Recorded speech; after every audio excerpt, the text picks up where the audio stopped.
White House policy advisor Stephen Miller is making headlines this week after reports of his silent takeover of the Department of Homeland Security. One America's Marty Golingan explains Miller's rise to power.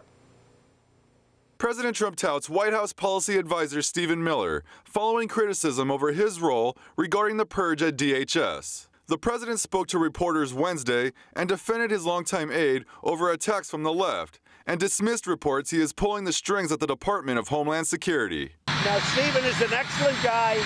He's a wonderful person. People don't know him. He's been with me from the beginning. He's a brilliant man, and frankly, there's only one person that's running it. You know who that is? It's me. Miller has been at the forefront of the ousting of former DHS Secretary Kirstjen Nielsen and has proposed firing more top officials to overhaul the agency. The White House advisor gained notoriety over the years for his combative interviews and the Democrats and mainstream media's characterization that he is a white nationalist due to his hardline views on immigration.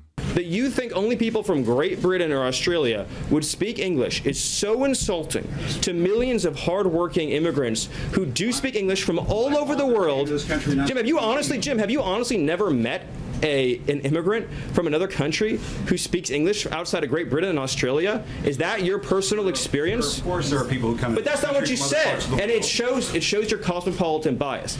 Senate Republicans are now concerned over the purge of DHS officials and Miller's influence. According to interviews with The Hill, number 2 Senate Leader John Thune said he hopes the president has more people in his ear speaking to him from different perspectives on the border.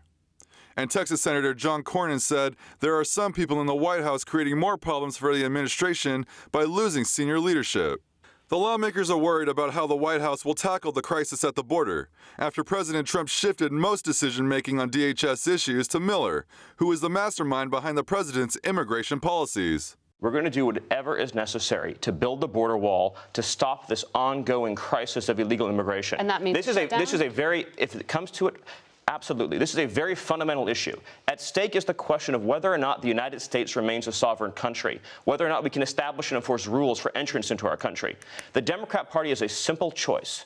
They can either choose to fight for America's working class or to promote illegal immigration. You can't do both. Miller's newfound power could cause him to butt heads with senior advisor Jared Kushner, who has been tasked with drafting an agreement with Mexico over the border crisis. According to the Washington Post, Kushner privately met with the Mexican ambassador to the U.S. last week to open discussions on solving the migrant surge. As Miller pushes the president to close the southern border and enact tougher immigration policies, Kushner will attempt a diplomatic approach to work with our neighbors south of the border for cooperative border security. The different approaches sets up a classic West Wing feud, where aides compete for the president's approval.